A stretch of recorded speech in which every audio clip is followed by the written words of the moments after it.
hipertensi sebagai tekanan diastolik tetap yang lebih besar dari 90 mmHg, disertai dengan kenaikan tekanan darah sistolik 140 mmHg.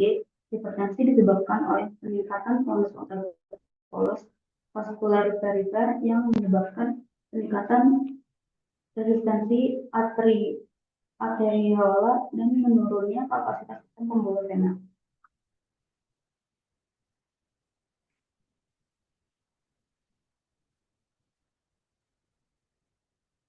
Lalu ada hiperlipidemia. Hiperlipidemia didefinisikan sebagai peningkatan satu atau lebih dari kolesterol, kolesterol ester, atau trigliserida. Abnormalitas pada lipid plasma bisa menyebabkan rentannya terkena penyakit koroner, cerebrovaskular, dan vaskular arterial perifer.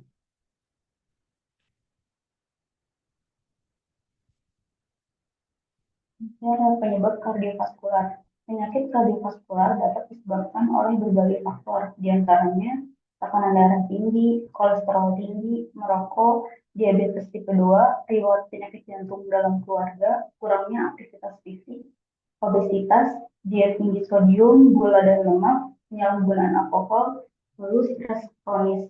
Beberapa kebiasaan yang dapat memicu penyakit kardiovaskular adalah kurang tidur, pola makan tidak sehat, dan jarang olahraga. Beberapa penyakit kardiovaskular yang umum terjadi adalah serangan jantung, stroke, dan aritmia. Selanjutnya ada pengobatan kardiovaskular. Berikut spesialis obat kardiovaskular. Yang pertama ada golongan digitalis, ada zat aktifnya digoxin, bentuk sediaannya tablet 0,25 mg, nama produk digoxin, produsennya Tatapa Nirmala. Lalu ada sediaan bentuk tablet 0,25 mg, nama produknya Lanoxin, produsennya PT Burou. Lalu ada golongan beta blocker, nama zat aktifnya metoprolol, bentuk sediaan ampul 5 ml, nama produknya Vapresor, produsennya Tatapa Nirmala. Untuk tablet salut selaput 100 mg, nama produknya Lopresor, nama produsennya Novartis Indonesia. Lalu bentuk sediaan tablet 100 mg, nama produknya Loprolol, produsennya Ikatapindo Putra Mas. Selanjutnya ada golongan beta blocker, zat aktifnya propanolol, untuk bentuk sediaan tablet salut selaput 10 mg, nama produknya Karmadral 10, produsennya Pratama Nirmala. Tablet 10 mg, nama produknya Liblok 10, produsennya Polypharma. Untuk zat aktif atenolol, bentuk sediaannya tablet 50 mg, nama produknya Itanolol 50, produsennya Interbat. Untuk bentuk sediaan kapsul 50 mg, nama produknya Nisten, produsennya Corden Pharma. Lalu bentuk sediaan tablet 50 mg, nama produknya Lotensi, produsennya Conimex. Masih golongan beta blocker, nama zat aktifnya bisoprolol, bentuk sediaannya tablet salut selaput 2,5 mg, nama produknya Beta1, produsennya Dalcos Pharma. Bentuk sediaan tablet salut selaput 5 mg, nama produknya Dipro, produsennya Pratama Nirmala. Untuk sediaan tablet salut selaput 2,5 mg, nama produknya Biofin, produsennya Benovam. Lalu nama zat aktifnya Carvedilol, bentuk sediaannya tablet salut selaput 25 mg, nama produknya Bloret, produsennya Pratama Nirmala. Untuk sediaan tablet 25 mg, nama produknya Blofet 25, produsennya dari Varia. Terus tablet 25 mg, nama produknya Kiblock, produsennya Albe Pharma. Berikutnya ada golongan APRA blocker. Nama zat aktifnya doxazosine, bentuk sediaan dan kekuatan tablet 1 mg, nama produknya Cardura dari Pfizer Indonesia. Terus ada tablet 1 mg mereknya Tensidoc dari Harsen.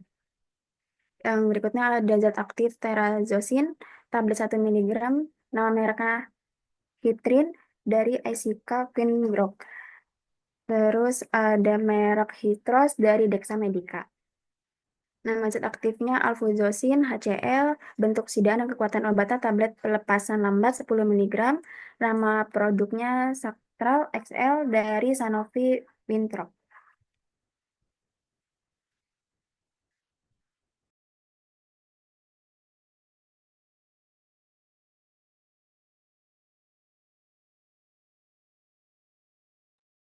Berikutnya ada golongan nitrit organik. Eh, Contoh obatnya, zat aktifnya ada nitrogliserin, bentuk sederhana injeksi 1 mg, nama produknya NTG. Produsennya dari Veron Pharmaceutical. Terus ada tablet sublingual 500 mcg, nama mereknya Nitral, produsennya Actavis Indonesia. Berikutnya ada kapsul pelepasan lambat, nama produknya Nitrocafretat, produsennya Kimia Farma. Berikutnya ada antagonis eh, nama zat aktifnya klonidin, bentuk sediaan obat dan kekuatannya tablet 0,5 mg, 0,15 mg, nama produknya Catapres, produsennya Del Pharma Reims. Terus ada metildopa, bentuk sediaan obat dan kekuatan obatnya tablet salut selaput 250 mg, nama produknya Dopamed, produsennya Actavis Indonesia.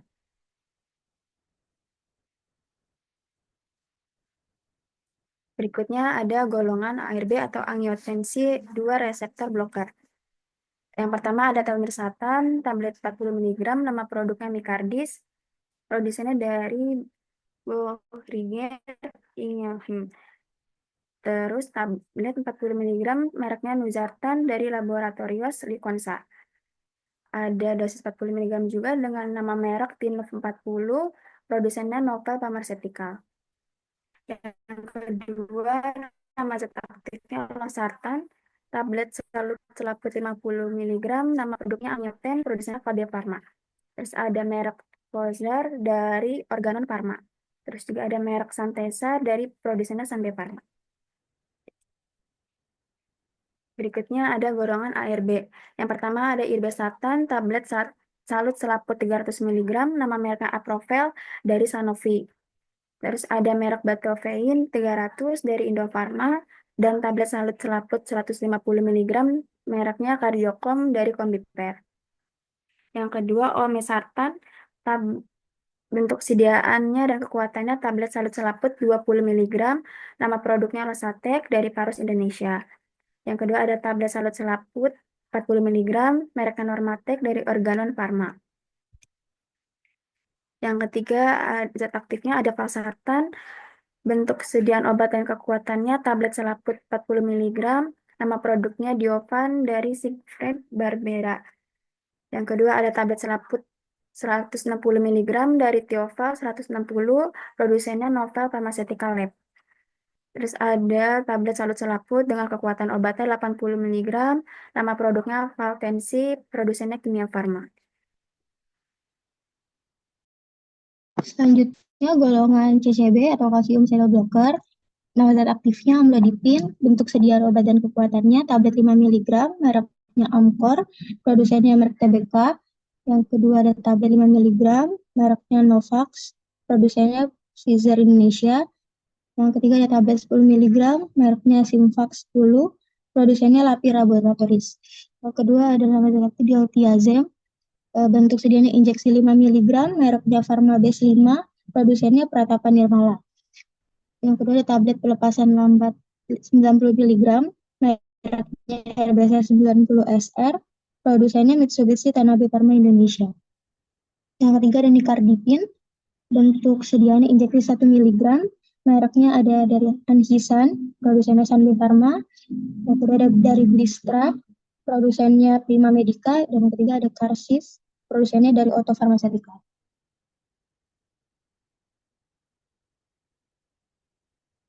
Selanjutnya nama zat aktif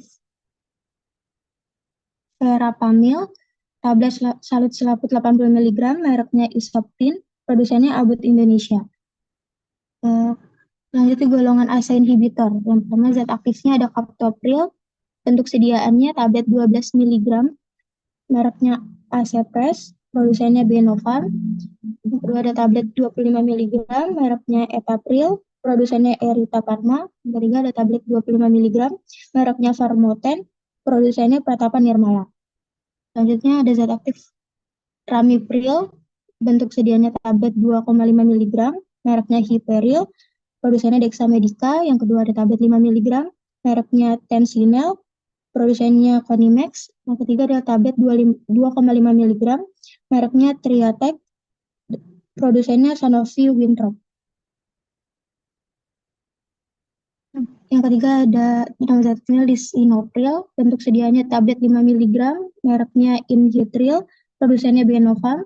Yang kedua tablet 10 mg, mereknya Interpril 10, produsennya Interbat. Yang ketiga ada tablet 10 mg, mereknya Lipril 10, produsennya dari Otto Pharmaceutical. Selanjutnya golongan diuretik tiazid loop hemat kalium. Yang pertama ada zat aktifnya hidroklorotiazid.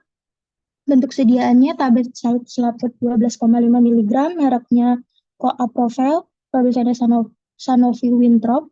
Yang kedua ada tablet salut selaput 2,5 mg, mereknya Lodos, produsennya Merck TBK. Yang ketiga ada tablet salut selaput 12,5 mg, mereknya Olmetec Plus, produsennya Daiichi Sankyo Euphorosia. Zat aktifnya furosemid, bentuk dan sediaannya injeksi 10 mg dan tablet 40 mg. Untuk yang injeksi 10 mg-nya ada merek Divar dari IPA Laboratories. Yang kedua ada merek Edemin, produsennya Ika Permindo Putramas. Untuk yang tablet 40 mg-nya mereknya Varsik 40, produsennya Pratapa Nirmala. Zat aktifnya spironolactone, yang pertama ada tablet salut selaput 25 mg, mereknya Carpiaton 25, produsennya Pratapa Nirmala. Tablet 100 mg, mereknya Spirola 100, produsennya Dankos Pharma. Yang ketiga tablet 25 mg, mereknya Letonal, produsennya Abbott Indonesia. Selanjutnya golongan antihiperlipidemia, zat aktifnya fenofibrid, bentuk sediaannya kaplet salut selaput 160 mg, mereknya Evotil 160, produsennya Guardian Pharma Tama. Yang kedua kapsul 160 mg, mereknya Venoflex, produsennya dari Varia.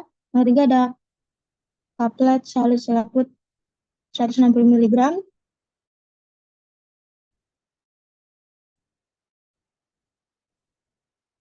mereknya. Kemudian zat aktif dan fibrozil, bentuk sediaannya kapsul 300 mg, mereknya Hiprofil dari Sande Pharma. Dari Coronet Lapibros, produsennya Lapi Laboratories. Selanjutnya zat aktif simvastatin, bentuk sediaannya kaplet salut selaput 10 mg, mereknya dari Colestat, produsennya Kaldu Pharma. Kemudian tablet salut selaput 10 mg, mereknya Mastatin 10, produsennya Samco Pharma. Yang ketiga tablet salut selaput 10 mg, mereknya Rendapit dari Bernovan. Kemudian zat aktif atorvastatin, bentuk sediaannya tablet salut selaput 10 mg, mereknya Stafinor 10 dari Paros Indonesia. Yang kedua tablet salut selaput 20 mg, mereknya Genlipid dari Mulia Pharmasuci. Dan yang ketiga tablet salut selaput 10 mg, mereknya Lipidev dari Kimia Pharma. Sekian dari kelompok kami, ada yang ingin bertanya?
Ya, silakan kelompok lain.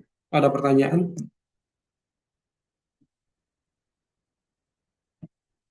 Silakan.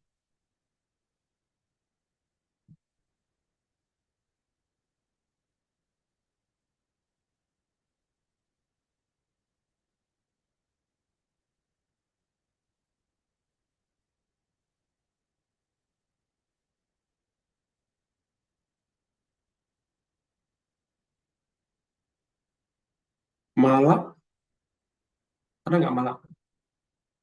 Ada, Pak. Malah sekarang PJ-nya kan ya? Iya, Pak. Oke. Saya mau kirimin materi ya. Baik, Pak. Sebentar.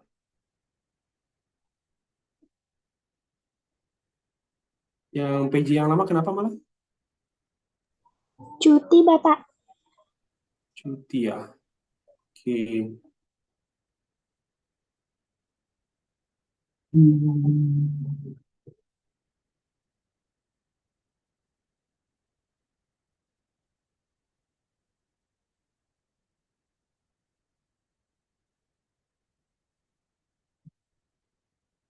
Ya, nanti tolong di share ke teman-teman ya, ke materi-materinya. Kemarin kan cuti ya, PJ yang sebelumnya. Ngomongnya ada pertanyaan nggak nih? Cukup cukup jelas atau cukup bingung? Mau izin tanya Pak, Silvi, memastikan mau sih. nanya?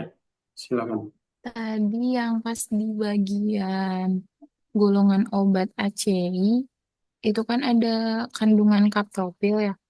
Dosisnya itu kekuatannya hanya sampai 25 miligram kah? Atau ada yang 50-nya ya? Tadi di Oke, PPT. April ya. Ya, sekarang kelompok yang presentasi. Ada sediaan mulai lagi nggak? Oke.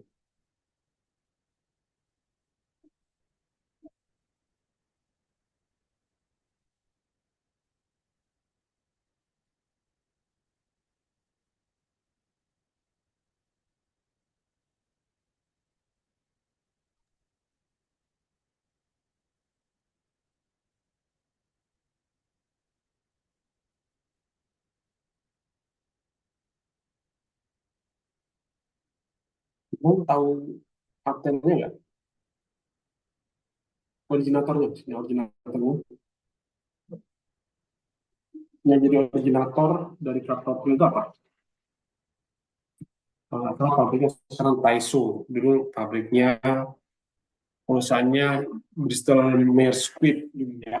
Kemudian dia merger. Sekarang nggak salah Taiso nih.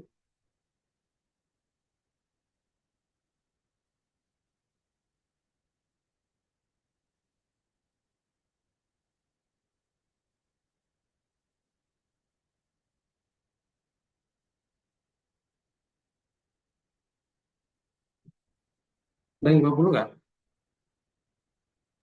Izin jawab, Pak. Ada, Pak. Ada Ada. yang dosis 50 miligram. Berapa aja sih sebenarnya April itu? Kaptopril 12,5, 25, sama 50. Oh ada ya kita di yang 50-nya? Iya, contohnya nggak dimasukin ke IV. Oh, berarti memang tadi kurang di contohnya ya? Iya, Tapi tapi benar dosisnya juga. memang sampai 50 ya? Ada 3 ya? Iya, ada. Oke, makasih Ki. Iya, ke IV. Sama-sama. Ini berarti ada ya, yang 50 miligram itu yang sudah pakainya juga dosisnya juga tinggi ya. Cuma memang kurang laku di pasaran. Kenapa? Kan tahu nggak? Nggak banyak banget yang pakai. Yang dosis kecil aja efek sampingnya udah batuk, Pak. Iya, betul ya. Yang 12,5 aja udah batuknya udah lumayan. 25 apalagi 50. Jadi memang nggak banyak yang menggunakan, pada akhirnya nggak banyak. Yang digunakan tuh paling banyak ya awal-awal hipertensi 12,5, selama pasiennya masih nggak ngeluh-ngeluh banget, walaupun dia ngeluh sih batuk, tapi nggak ngeluh-ngeluh banget, ya si dokternya tetap pakai. karena berarti murah meriah dan efektif. Cuma dari sisi efek samping kurang enak ya, batuk-batuk. Oke, terus yang lain ada lagi. Tadi kalau saya lihat golongan obatnya lumayan lengkap ya. Ada golongan sartannya juga, ada golongan ACE inhibitor, ada sampai dengan diuretik tadi ya, spironolakton, furosemid. Itu semua obat-obatan yang digunakan untuk kardiovaskuler. Tapi obat jantungnya kayaknya nggak terlalu banyak ya, kardio. Kita materinya kardiovaskuler kan ya. Obat jantungnya banyak lah tadi. Kayaknya sedikit ya.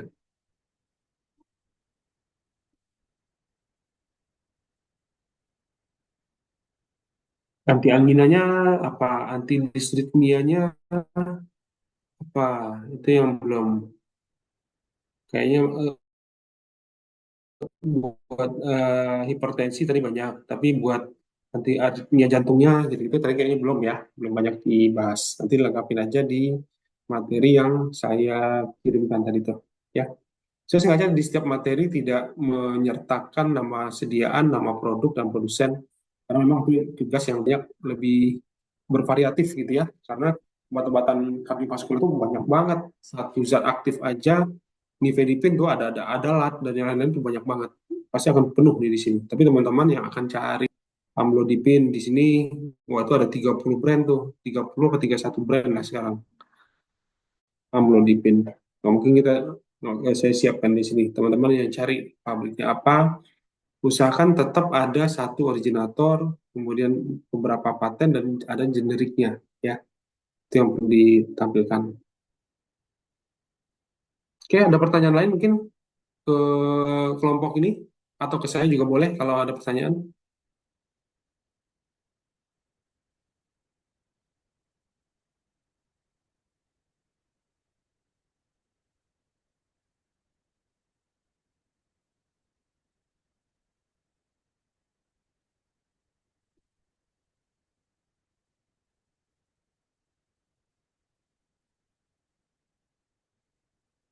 Bapak kalau mau nanya UTS-nya gimana, boleh nggak Pak? Boleh. Ada pertanyaan apa?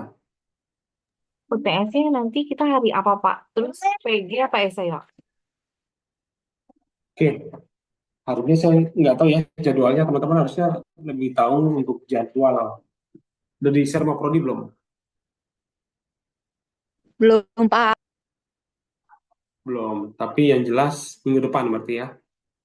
Nanti tunggu aja, saya nggak tahu jadwalnya karena Prodi yang membuat jadwal, baik yang di jadwal pagi maupun jadwal buat teman-teman yang sore ya, untuk UTS-nya. Cuma yang jelas minggu depan teori, minggu depannya lagi itu praktikum ya. Tanggal 28 sampai dengan tanggal 2 itu teori, tanggal 4 nanti sampai dengan tanggal 9 itu praktikum ya. Kalau praktikum menyesuaikan dengan jadwal praktikumnya.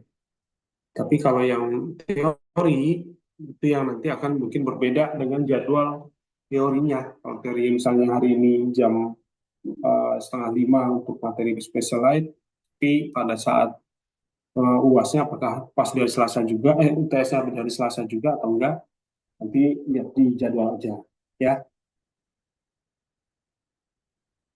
gitu.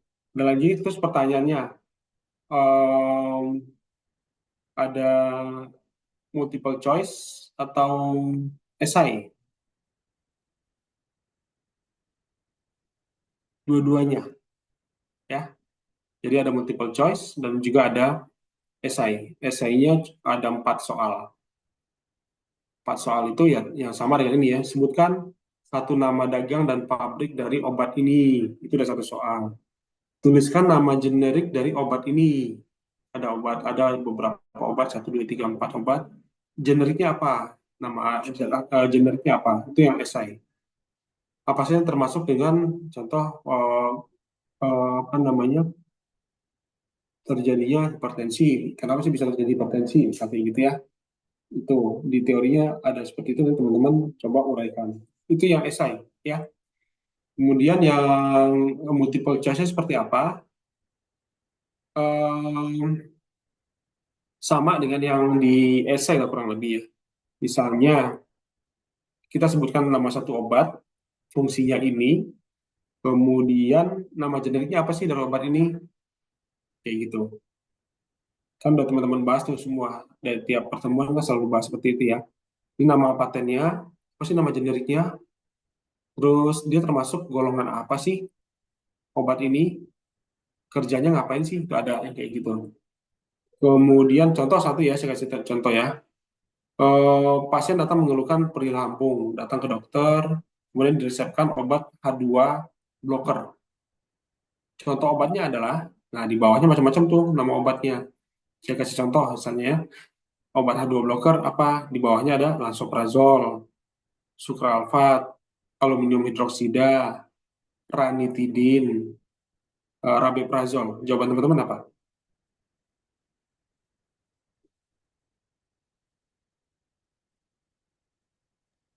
H2 blocker Gu- apa?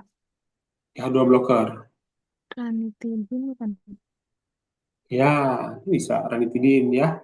Kalau yang omeprazol, rabeprazol itu kan PPI kan.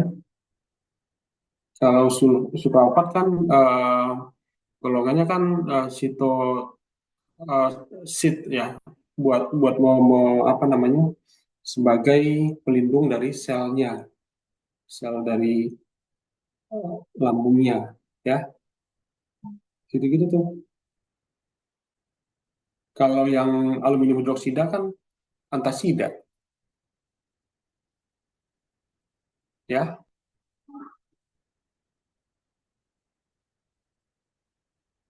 Terus misalnya contoh yang lain, hmm, untuk mencegah mabuk dalam perjalanan dipakai obat golongan etanolamin. Contohnya ada prometazin, dimenhidrinat, ondansetron, piratiasin, atau granisetron. Kira-kira yang golongan itu apa? Yang biasa dipakai buat mabuk perjalanan yang mana? Dimenhidrinat ya, Pak. Nah, itu. Nama patennya apa? Antimo. Ya, itu. Gitu-gitu ya soalnya ya. Antimo. Harusnya yang di apotek atau yang udah pernah di eh, baca-baca lagi ininya harusnya bisa sih. Karena kita banyak penghafalan obat ini. Contoh satu lagi, lansoprazol golongan PPI. Kekuatan atau dosisnya berapa mili itu lansoprazol? Ada 30 10, ada 20, 30 miligram. 30 miligram. Ya, ya gitu. Soal-soalnya begitu gitu. Berapa miligram ini generiknya apa? Ini apa cara kerjanya? Gitu, ya. Itu lansoprazol 30 miligram. Cepat banget tuh jawabnya. Ya, gitu-gitu tuh. Kemudian apa lagi ya? Sama mirip-mirip gitu semua sih. Contoh, hmm, pasien menderita diare terus-menerus sampai dehidrasi. Kemudian merekomendasikan diare bekerja menekan peristaltik usus. Obat tersebut adalah contoh pertama atapulgit, ada diatap, ada loperamid, ada diapet, ada kopektat. Kira-kira teman-teman pilih mana? Loperamid Untuk, bukan sih, Pak? nah, itu dia. Loperamid. Nah, nah, itu ya. Rata-rata semuanya begitu kok. Ininya apa obatnya, kemudian zat aktifnya berapa miligram, isinya apa, obatnya kalau pasiennya seperti ini datang ke apotek kemudian dikasih apa, gitu. Satu lagi nih terakhir, kandersartan gitu-gitu ya, telmisartan termasuk obat kardiovaskular atau hipertensi golongan apa? ARB bukan, Pak? Hipertensi ada satu blocker. Nah, banyak tuh di berapa ke bawahnya semuanya gitu-gitu aja sih. Biasanya pun juga sama. Bahkan ada juga di pertanyaan di ABC-nya ada, di essay-nya ada, tinggal lihat aja di atas. Ya, itu ya. Yang lainnya sama kok. Ya, Pak. Banyakin baca juga tentang obat anti diare, golongannya kayak gitu banyak tuh beberapa ya. Oke, ada pertanyaan lagi mungkin Sally, terjawab, Sel? Iya, Pak. Jadi PG-nya 40, esainya 5 ya, Pak? Iya, Ya, makasih, Pak. saya pun juga tadi zat aktifnya apa, ini apa, gitu-gitu ya. Harusnya sih teman-teman familiar udah biasa ya. Ada lagi? Jangan-jangan sebentar udah selesai ngerjainnya. Pengertian-pengertian keluar nggak, Pak? Pengertian-pengertian nggak ada. Ini nggak ada. Semuanya tentang obat semua. Obatnya berapa miligram, ini tabletnya berapa. Satu lagi deh, Mukopek mengandung kalau tabletnya berapa mili? 30. Ya udah, gitu. Gitu ya, Untuk sal 30. nomor 30 Berarti, miligram. Bapak maaf, berarti lebih dihafalin merek dagang, generik dagang sama kekuatannya ya Pak ya, sama golongannya aja Mm-mm. ya. Ya, Kalau betul. ya sayanya kira-kira apa Pak yang keluar? Udah Kalau itu kan kalau disampaikan tadi. PG. Itu juga. Iya, udah disampaikan tadi. Oh, Sama. iya. Baik Pak. Makasih Pak. Itu juga. Nama generik dari obatnya apa? Nama dagang, nama pabrik dari ini apa? Itu aja sih. Ya. Karena tujuannya ini memang untuk mempersiapkan eh, di rumah sakit maupun juga di apotik dan klinik ya. Cuma di kelas sore, kelas teman-teman ini kan rata-rata udah pengalaman bekerja, jadi nggak sesulit bagi teman-teman atau teman-teman ini yang kuliah pagi ya. Nah, anak pagi yang belum pernah kerja itu memang mereka harus apalin banget. Kalau sekarang mungkin itu ditanya pun juga bahkan mungkin udah sangat familiar, udah hafal banget lah hal itu. Pasien mau nanya apapun juga pasti bisa jawab langsung gitu. Ya, kalau nggak ada Iya siapin dulu Pak. ya. Nanti kalau ada sambil jalan nanya lagi silakan. Dia Ayu ada, Hadir Bapak. Anita Rahman, Hadir, Pak. Mala, Hadir, Pak. Muhammad Romli, Hadir, Pak. Yulita, Hadir, Bapak. Ravelina, Hadir, Pak. Lulu, Hadir, Pak. Sakti Berta. Cuti, Pak. Oh iya, ini Sakti Berta. Ayo dia,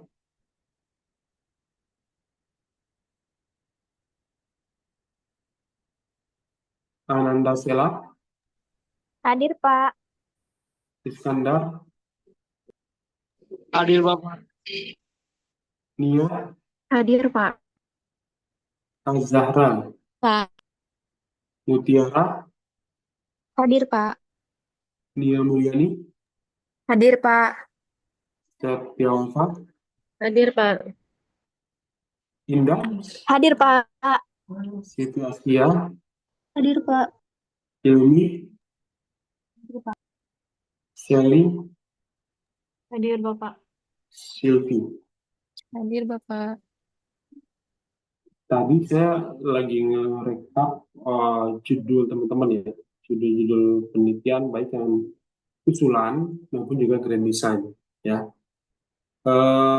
Nama-namanya di sana nama pendek ya, bukan nama panjang ya. Ya, ini panjang banget di sini, Ilmi Aulia Rabbani. Kalau di sana Ilmi satu. Terus siapa lagi tadi banyak tuh. Nia Febriana. Namanya Nia Febriana, Pak. F. Iya, namanya Nia F. Disingkat-singkat semua. Itu yang isi teman-teman sendiri ya. Iya, Pak. Iya, yang lengkap dong. Khawatirnya nanti ketukar sama kelas lain, namanya mirip-mirip. Nanti paling PR-nya ya harus dilengkapin. Tadi ada ilmi aja, yang lain kan nama panjangnya ada. Bahkan sebenarnya kalau bisa ngisi harusnya di situ teman-teman ngisi NIM ya, NIM juga ada di situ supaya nanti pada saat narik data atau mau melakukan lookup gitu ya, menggabungkan data di Excel itu mengacunya ke nomor NIM, nggak akan ketukar gitu.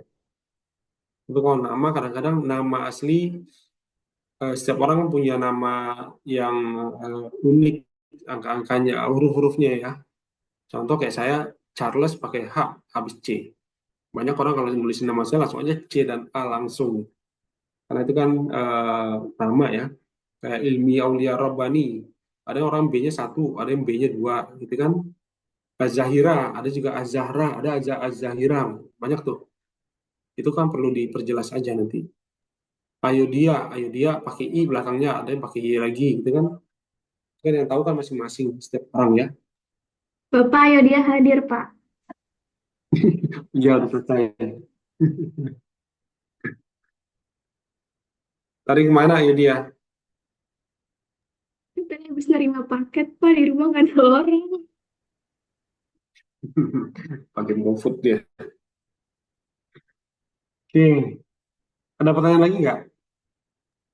Bapak, maaf izin nanya. Mm-mm. Berarti untuk judulnya itu udah fix nggak ada bisa pengajuan lagi ya, Pak? Nah, itu kalau kita masih terima, itu bisa jadi bisa separuh tuh ganti nanti tuh judulnya. Nggak kelar-kelar. Artinya gini, kita waktu itu juga teman-teman mengusulkan judul. Kenapa tahun ini kita akomodir itu?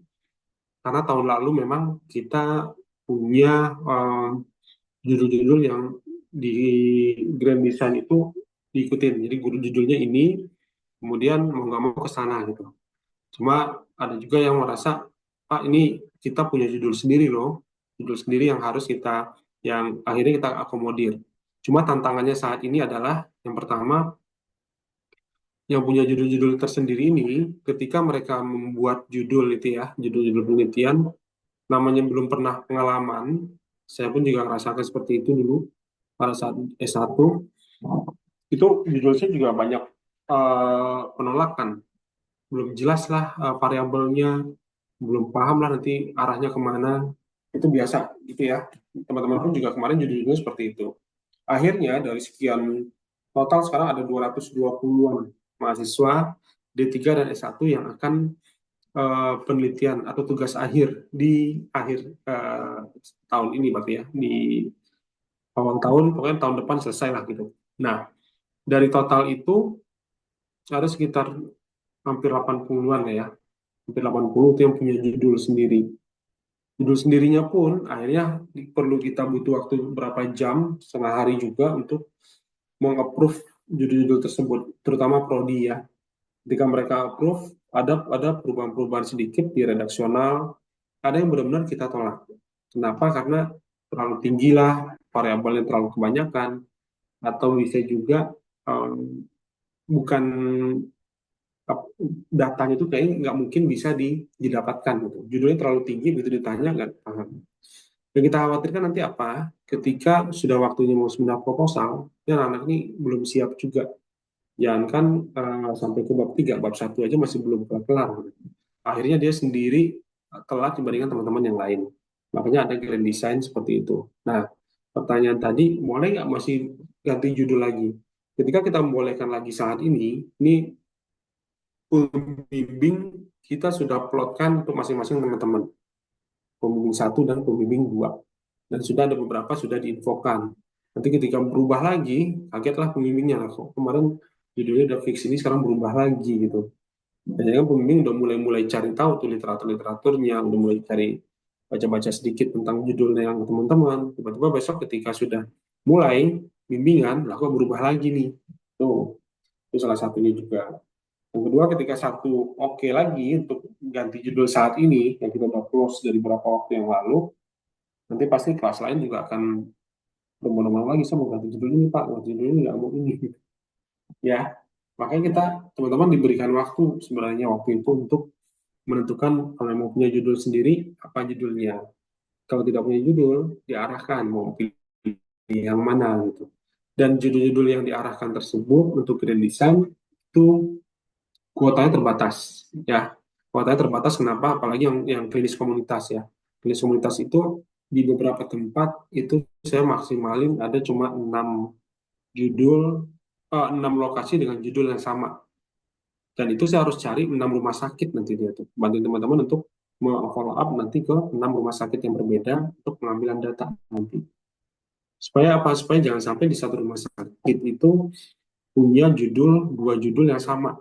Kan nggak mungkin penelitian yang sama, objeknya sama, tapi dua orang di situ. Makanya harus dibedakan gitu. Jadi nggak bisa lagi nanti ganti ke judul yang lain, ini nggak sesuai. Karena apa? Eh, Banyak yang saya secara langsung ya, dengan alasan saya nggak ketemu jurnalnya, saya belum ketemu, belum dapet ini segala macam. Ganti judul pun pasti dia akan menggunakan hal yang sama. Ganti yang lain pun juga pasti nggak akan ketemu juga jurnalnya secara langsung. Memang jurnal itu semudah itu untuk mendapatkan. Kayak nyari nama orang ya di Instagram ketemu, oh ini semudah itu enggak. Namanya jadi jurnal itu memang butuh effort, cari sana cari sini. Oh ini kayaknya kurang pas nih, cari lagi. Ini begitu baru dikasih, berapa jam setelah itu udah WA, ini Pak, saya belum ketemu jurnalnya, saya mau ganti jurnalnya boleh nggak? Nah, bukan nggak boleh, tapi begitu pindah ke yang lain, nanti pasti akan hal yang sama. Belum tentu jurnal yang lain itu akan lebih banyak gitu yang ada. Penelitian tersebut udah pernah apa belum? Makanya kita udah close sekarang ya, udah close, nggak bisa lagi untuk ganti sana ganti sini, karena itu pasti akan memperlama sekali buat teman-teman nanti. Kita pengen di awal Desember pun kalau ada yang sudah siap, maju aja duluan nggak apa-apa. Apa harus menunggu sampai dengan nanti di awal tahun depan? Kalau udah siap, maju duluan, boleh. Silakan ya. Pak, saya udah siap, saya mau maju duluan dong. Biar saya udah fokus lagi dengan pengambilan data. Atau saya mau fokus lagi ke yang lain. Daripada nanti di Januari, kalau sekarang udah siap di Desember, awal bulan selama 1 bulan di November udah mempersiapkan. Ya, apalagi sekarang teman-teman udah punya plot judul dari awal. Dari sekarang udah punya judul tuh. Udah cari waktu, cari kesempatan untuk mencari penelitian-penelitian yang sejenis kayak apa sih? Siapkan bab satunya. Bab duanya cari sumber pustakanya. Bab tiganya cari eh, metodenya dan lain-lain. Ketika itu udah dapat, jangan takut itu diperlihatkan nanti ke pembimbing. Kenapa? Karena itu progres yang sudah dilakukan. Jangan takut salah dulu. Pasti akan salah-salah. Pasti akan kemana-mana tuh larinya. Ya, nanti kan pembimbing akan melihat. Pembimbing satu kemudian dia, oh ini kayaknya kurang pas nih bagian ini, diarahkan lagi. Ini cari yang bagian ini nih kurang nih. Ini data ini kayaknya nggak perlu masuk deh. Kenapa harus masuk ada di sini? Ini kebalik deh. Kayaknya harusnya di bab 2 nih. Kenapa ada di bab 1? Nanti kan begitu prosesnya kan. Cuma yang perlu teman-teman lakukan ya brainstorming dulu aja. Kerjakan, lengkapi sampai dengan selesai. Kemudian tunjukkan nanti. Kalau udah merasa siap, awal Desember mau maju atau pertengahan Desember mau maju, Sempro silakan kita buka kesempatan ke nanti. Ada yang mau maju, kita hubungi dosen pengujinya 2 orang, pembimbingnya di tanggal tersebut siap, udah jalan ya. Atau nanti kita buka terminnya di minggu pertama Desember, siapa yang mau maju, udah siapa yang daftar, nanti kita carikan pembimbing ujinya, waktunya, udah nanti udah siap untuk lakukan. Jadi punya waktu yang lebih lama untuk mengambil data dibandingkan dengan teman-teman yang lain ya. Jangan diulur-ulur waktunya, jangan dibiarkan berlalu aja, tapi ada progres. Minggu ini progresnya apa? Minggu depan progresnya apa? Catat. Atau kalau mau listrik lagi, hari ini saya progresnya apa sih? Oh, tadi udah nyari ini. Besok saya akan olah data yang saya cari tadi. Besoknya lagi apa? Saya akan coba cari literatur tentang ini. Itu harus ada terus tuh progresnya. Udah ada catat, kemudian udah dicari, kemudian dikumpulin, dinarasikan dalam bentuk tulisan, masukin ke penelitiannya. Ya, itu tuh yang perlu teman-teman coba percepat gitu. Jangan lama-lama, jangan justru mandek di penelitian. Setelah UTS, setelah besoknya UTS kan langsung gerak cepat aja, kerjakan langsung. Mungkin prioritasnya minggu-minggu ini UTS. Nah, bosan misalnya belajar-belajar, coba deh klik-klik lagi penelitian itu orang kayak apa sih? Oh, punya gambaran. Terus tuangkan sedikit-sedikit. Harapannya sih begitu pas UTS, gerak cepat lagi tuh untuk mulai melengkapi penelitian-penelitian. Sudah selesai, nanti coba ke pembimbing. Makanya pembimbing itu rencana kita bisa secepatnya nih, supaya nanti teman-teman udah tahu siapa pembimbingnya, kita sosialisasi ke mahasiswa, sosialisasi juga ke dosen. Nanti keduanya udah sosialisasi, baru sudah mulai untuk lakukan bimbingan. Bimbingannya sudah jalan, kemudian nanti kan teman-teman ada bukti bimbingan, segala macam ya, kalau udah dijelaskan nanti pada saat sosialisasi. Gitu dulu udah jalan, ya udah punya target sendiri. Walaupun pada akhirnya nanti kita akan buatkan jadwalnya tanggal segini, jangan sampai nanti itu tanggalnya udah ditetapkan, Pak saya belum siap, saya belum bisa, saya belum selesaikan bab ini. Terkadang yang seperti itu tuh yang paling banyak molornya itu molornya paling lama, mundurnya, nggak siap di tanggal tersebut, pasti akan menyelesaikan dulu teman-teman dia yang lain. Kita punya 220 mahasiswa saat ini di minggu pertama, minggu kedua, minggu ketiga, minggu keempatnya kita plotkan orang-orang tersebut. Kalau dia di minggu pertama nggak siap, pasti dia akan masuk di minggu kelima gitu. Setelah minggu sampai terakhir selesai. Itu pun juga kalau bisa langsung. Kalau nggak bisa langsung, misalnya mundur lagi ke belakang. Ya. Makanya dia akan lama banget. Jadi usahakan nanti pada saat sudah sampai waktunya, udah siap. Itu nggak bisa lagi berpikir mau ganti ini, ganti itu, ganti itu, nggak bisa. Karena sudah banyak sekali yang sudah diselesaikan ya dari judul teman-teman itu. Banyak judul-judul yang memang eh, kalau di S1 kalau nggak salah kemarin ada 8 judul deh yang ditolak ya. Dari 8 judul itu dimodifikasi lagi. Kalau mau tetap usulan sendiri ya sudah dimodif, dijawab, diperbaiki judulnya, variabel-variabelnya udah benar baru bisa kemarin tuh. Nah itu sudah prosesnya udah lewat ya. Gitu kurang lebih. Tadi siapa yang nanya? Saya Pak, Bapak maaf satu Ya. lagi boleh Pak. Berarti Hmm. kan misalkan kita kan kemarin udah ngelis nih Pak, judulnya misalkan ini gitu. Nanti dari sistem SIA-nya bakal ada lagi nggak Pak untuk kayak list yang validnya gitu Pak di SIA? Ya, pasti nanti teman-teman saat ini kan kalau tahun lalu itu kita benar-benar eh, kayak war tiket lah ya, war tiket. Milih milih judul dalam waktu yang bersamaan, kita pilih judul ini, udah keambilan orang. Nah, itu yang tahun lalu. Tahun ini, kita tetap adakan seperti itu, tetapi hanya untuk pembimbing saja. Jadi teman-teman kan udah pasti nih, sekarang apa yang dibuat di bab 1, bab 2, bab 3 di metodologi penelitian, kan itu yang nantinya akan menjadi eh, skripsinya. Ya. Nah, nanti pada saat pemilihan, pastikan teman-teman tuh hanya tinggal memilih dosen pembimbingnya saja. Untuk judul ini dosennya yang mana sih? Klik. Udah, lebih ke arah sana. Jadi bukan lagi untuk memilih judul. Itu kalau memungkinkan di SIA seperti itu. Tapi kalau nggak memungkinkan di SIA seperti itu, eh, memilih hanya pembimbing saja, pastikan teman-teman memilih judulnya yang sekarang. Tidak ngambil judul orang. Dan itu sudah sesuai kok, nggak akan ketukar, nggak akan bukan nggak akan ketukar, nggak akan tidak dapat judul. Jadi betul-betul ngambil judul yang sama dengan judulnya, tinggal pilih nanti begitu klik judul, nanti klik lagi di situ pembimbing satu, pembimbing dua, karena ada contoh misalnya di satu judul itu ada 5 mahasiswa yang ngambil judul tersebut. Si A ngambil di Rumah Sakit Islam Pondok misalnya si B di Rumah Sakit Cipto Mangunkusumo, di Rumah Sakit yang lain ya, Rumah Sakit Gatot Subroto, Minto Harjo, Ridwan Mubarak, sampai dimanapun yang ngambil datanya, dan 5 orang ini nanti akan tertulis di situ judul-judulnya sama apa aja. Kemudian di sebelahnya itu ada pembimbing-pembimbing yang membimbing untuk judul tersebut. Bisa jadi 5-5-nya beda.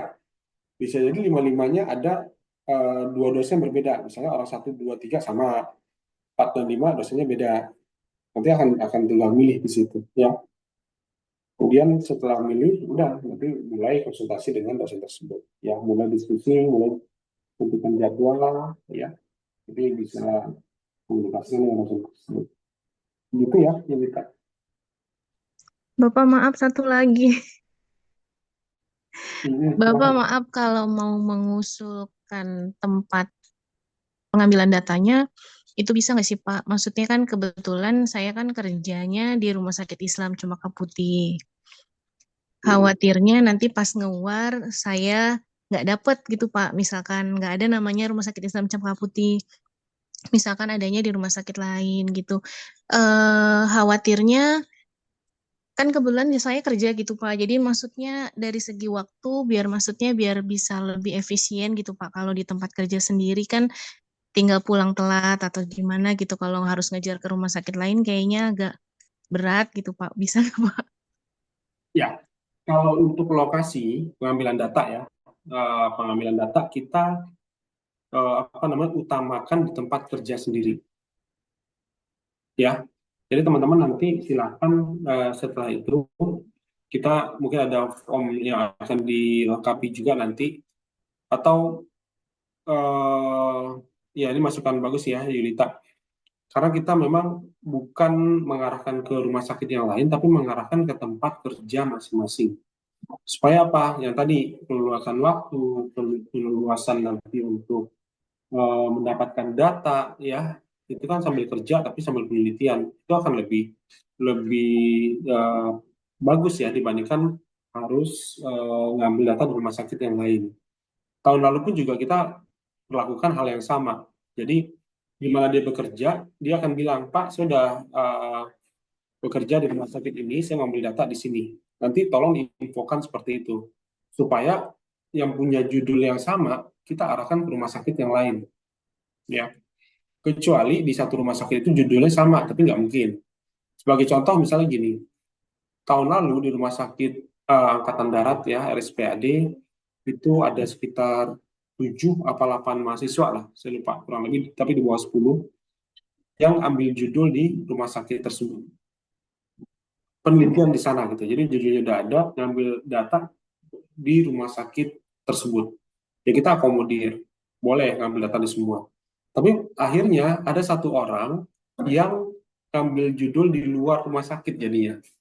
Kenapa? Karena ternyata judul yang tadinya sudah di-approve, sudah di-ACC oleh manajemennya, tiba-tiba pas udah mau ngambil data ternyata nggak boleh. Kenapa? Karena dianggap, oh ini kayaknya dapurnya rumah sakit nih, yang di bok-bok lah ya, nanti ketahuan nanti kalau dipublish atau di masuk jurnal, semua orang akan bisa lihat gitu. Akhirnya ditolak tuh.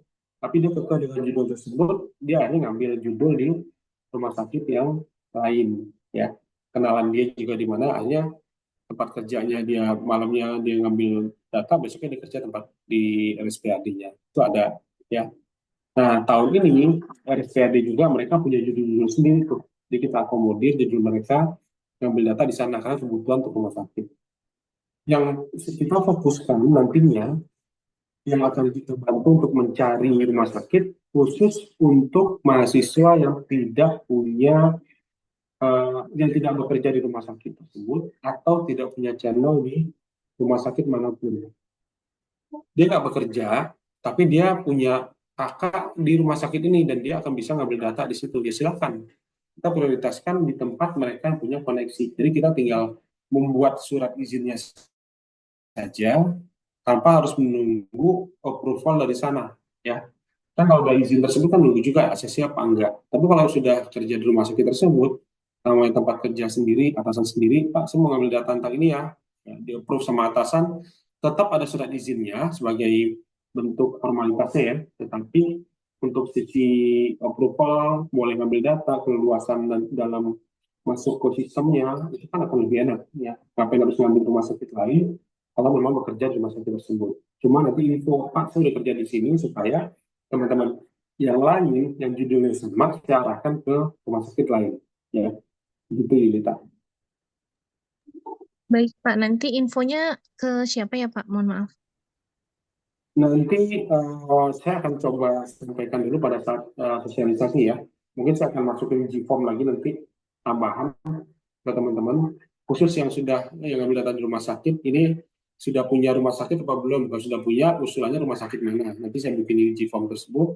Kalau belum punya, nah itulah nanti akan kita carikan. Tapi kalau sudah punya, ya sudah, tinggal isi judulnya ini, lokasi pengambilannya di rumah sakit ini. Dan nanti pun teman-teman nanti melengkapi di SIA-nya masing-masing, karena judulnya kan masih nama-nama rumah sakit aja kan, belum ada rumah sakit A, B, C, D-nya kan. Nanti Iya, lengkapin Pak. di SIA-nya. Gitu ya. Nanti Yulita lengkapin di rumah sakit Islam Cempaka Putih. Iya, baik. Lengkapin di situ Makasih, di Pak. judul skripsinya nanti. Jadi kalau yang sudah punya tempat, ya kita sangat akomodir ya. Jadi nggak perlu lagi untuk perizinan yang lebih ribet ya, karena itu kan ada perizinan yang agak lama. Itu ya. Oke. Yang lagi Maaf, tanya boleh Pak? boleh. Pak, Silakan ya. kalau mau ngambil data itu kan saya kan judulnya kan analisis kepatuhan. Saya itu punya kelas pasien itu di puskesmas itu ada pasien DM dan HT. Nah, itu minimal ngambil data pasiennya itu berapa banyak, Pak? Atau maksimalnya sampai berapa? Kalau kayak gitu. Oke. Ini sebenarnya nanti yang lebih detailnya dengan pembimbingnya, lebih detailnya. Cuma saya juga pembimbing juga maupun penguji. Biasanya lihat historicalnya di sana berapa banyak sih pasien di situ. Jadi teman-teman punya yang namanya populasi pasien diabetes di sana berapa banyak, pasien hipertensi berapa banyak di situ yang ada di puskesmas tersebut. Tiap puskesmas beda-beda. Ada yang pasiennya sampai ratusan, ada yang ribuan malah ya, 1.000 lebih. Itu namanya populasi yang ada di situ. Contoh misalnya di Jakarta, populasinya berapa orang? 7 juta orang tersebar di 6 wilayah DKI Jakarta, termasuk Kepulauan Seribu. Jakarta Barat, Timur, Pusat, Selatan, Barat, Kepulauan Seribu dan 6. Itu populasi, jadi semua. Nama populasi ya semuanya masuk. Cuma begitu masuk ke sampel, berapa yang saya ambil nantinya Pak? Teman-teman udah belajar kan di metodologi penelitian ya, ada rumus-rumus yang udah belajar belum ya?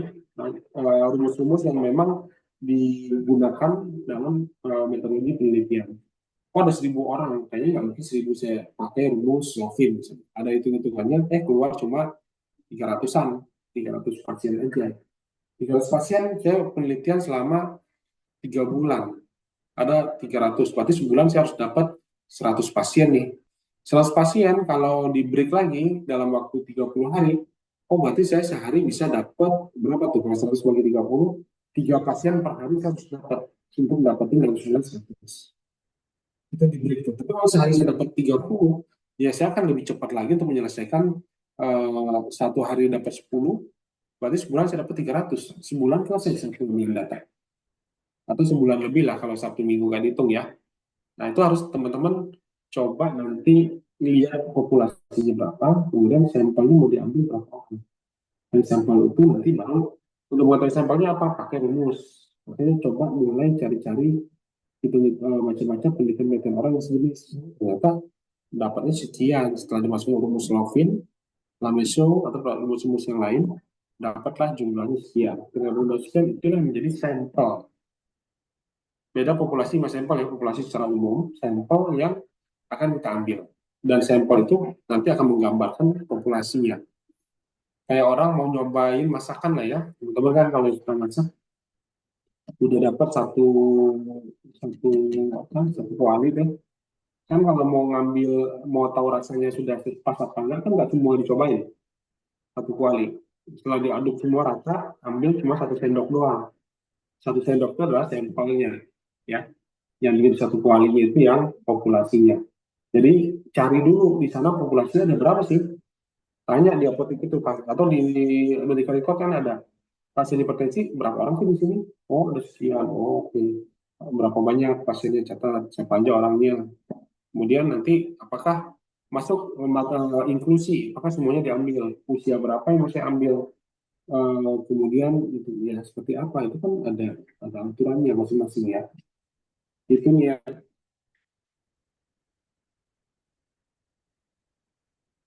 Lagi yang Oke Pak, terima kasih Pak.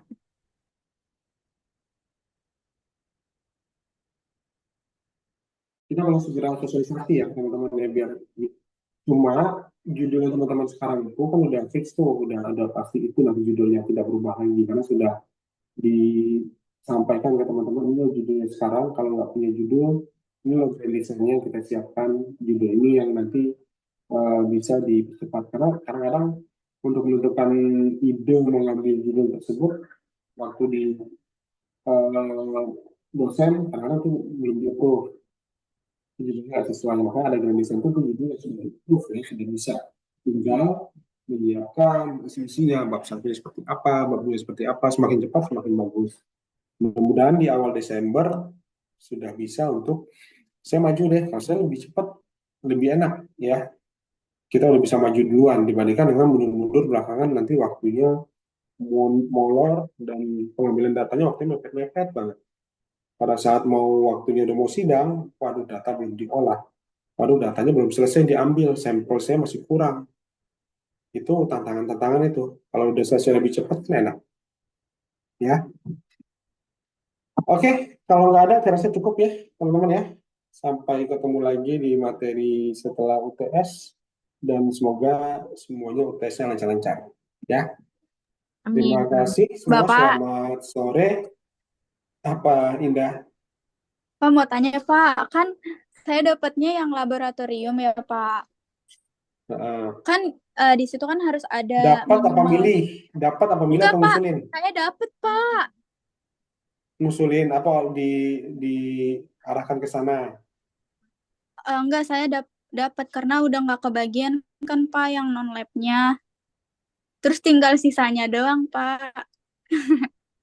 Terus? Terus kan itu ada minimal nilainya kan Pak. Kalau misalnya nggak mencukupi, gimana tuh Pak? Nah, kalau nggak mencukupi nanti tunggu informasi selanjutnya dari Prodi ya. Emang nilainya apa? B min atau apa?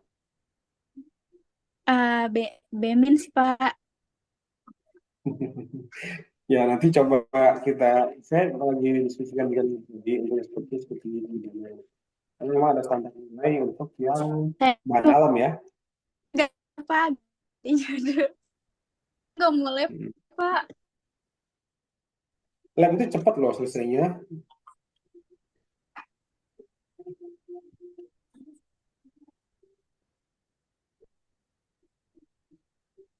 Lab itu enaknya apa?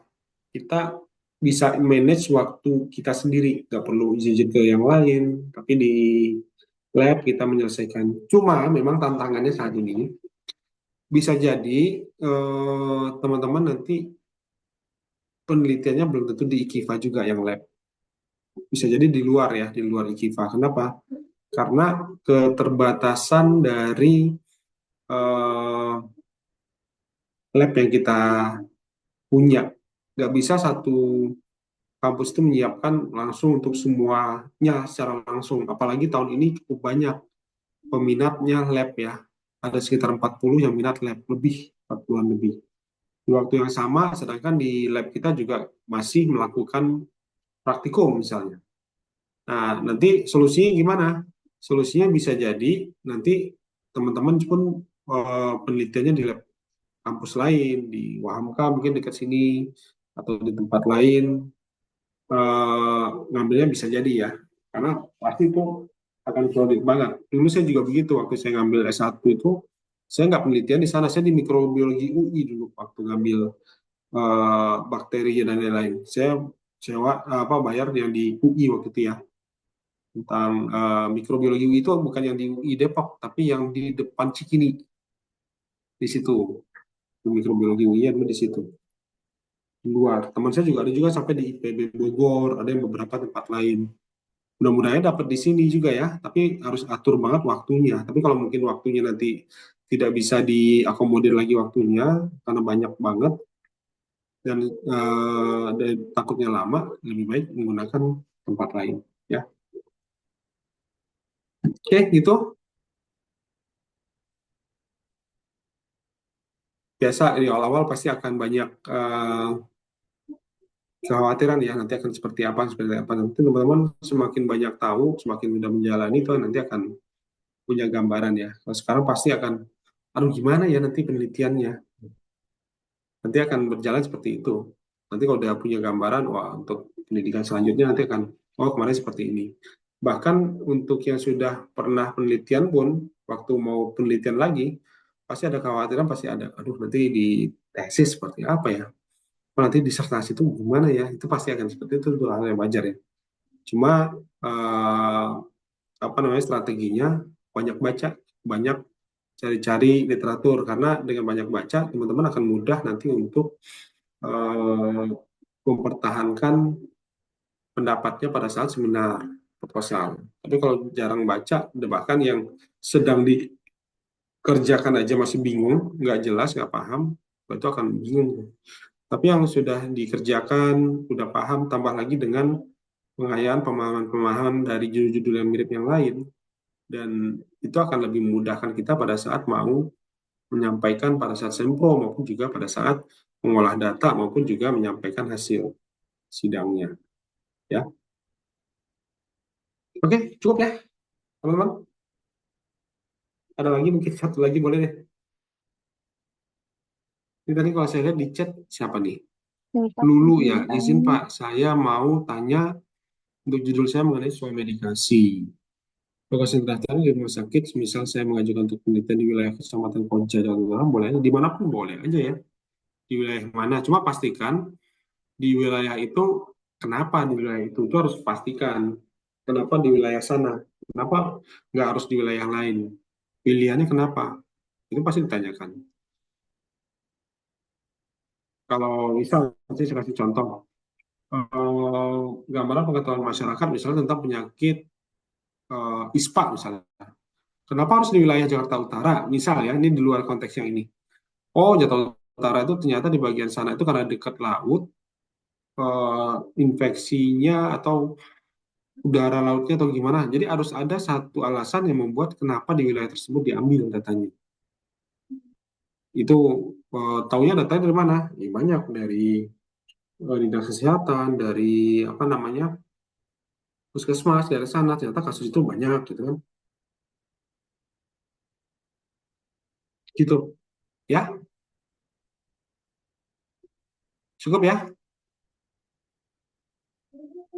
cukup. Kalau nggak ada, saya rasa cukup ya. Selamat sore semuanya. Assalamualaikum warahmatullahi wabarakatuh. Waalaikumsalam warahmatullahi wabarakatuh. Makasih, Pak. Oke, thank Makasih, you Pak. semua, makasih. Ya.